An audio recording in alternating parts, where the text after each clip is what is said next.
Le livre de Smart Job avec un livre. En finir avec le management bonsaï. On va voir la couverture, c'est sorti chez Erol et l'autrice est avec nous, Florence Marty. Bonjour. Bonjour. Très heureux de vous accueillir.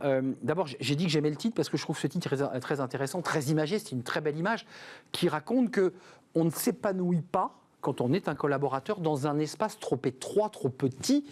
Bonsaï, c'est ça l'idée. Ben c'est ça, vous avez tout compris. Effectivement, c'est l'idée de se dire que en fait, les managers et les collaborateurs, ils partagent une même problématique. C'est que lorsqu'on contrôle, on ne peut pas s'épanouir. Et quand on n'est pas épanoui, on n'arrive pas à bien vivre dans son équipe et dans son entreprise. Je précise que vous, de la fenêtre d'où vous parlez, vous êtes auteur, autrice, vous avez déjà sorti un livre précédemment, mais vous avez une expérience de 25 ans dans les RH. Le curseur au bon endroit, il se met où? C'est le manager qui doit être formé à quoi? Une écoute fine, à laisser de l'autonomie. Comment vous regardez ce sujet qui est central aujourd'hui dans l'entreprise? Mais la question de l'autonomie, c'est une question qui se partage autant pour le manager que pour le collaborateur. J'en parle dans un des 9 principes du livre, qui est le principe Dirty Dancing. Ça me fait rire parce que moi j'ai adoré ce film et qui a énormément finalement de sources d'inspiration pour un manager. Et à un moment donné, Johnny dit à bébé, ça c'est mon espace de danse et ça c'est ton espace de danse. Je ne rentre pas dans ton espace et tu ne rentres pas dans le mien. Donc ça ne marche pas quand on fait ça? Mais non, ça ne marche pas. Il faut bien qu'il y ait un interespace entre le manager et le collaborateur pour qu'il se passe quelque chose entre eux. Alors en fait, ce qui se passe entre eux, c'est la musique, c'est le rythme, c'est le fait de se mettre d'accord sur la manière dont on apprend, dont on grandit, dont on se développe. C'est ça qu'on a en commun.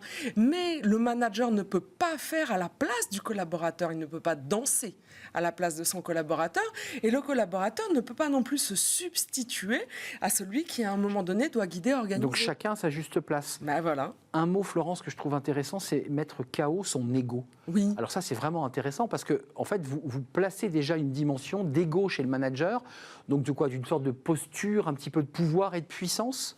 Alors c'est pas une position qui est partagée par 100% des managers.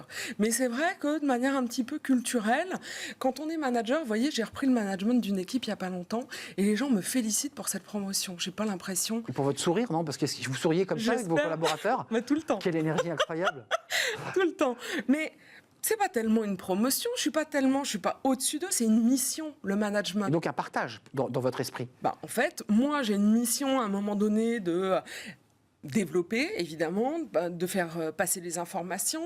J'ai une mission sur la stratégie de l'entreprise. Je dois donner une vision, des orientations. Parfois, on doit arbitrer, mais je suis pas... Et valoriser en même temps. Évidemment, mais je suis pas au-dessus d'eux. On n'a juste pas la même mission, c'est tout.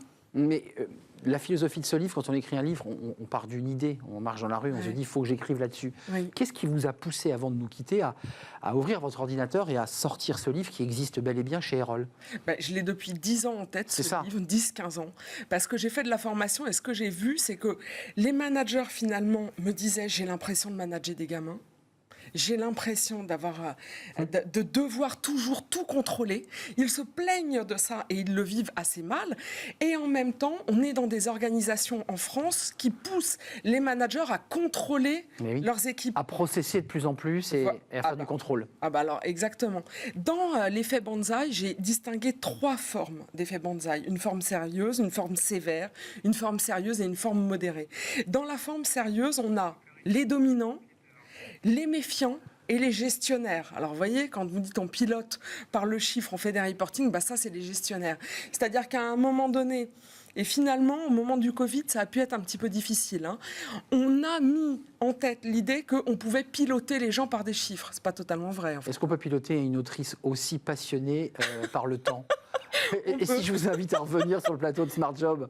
Volontiers. Avec ce sourire et cette énergie très communicative. Merci Florence Marty, je suis absolument désolé. Merci infiniment. En finir avec le management bonsaï à lire chez Erol. Florence Marty était notre autrice et invitée dans le livre de Smart Job. Nous sommes très en retard.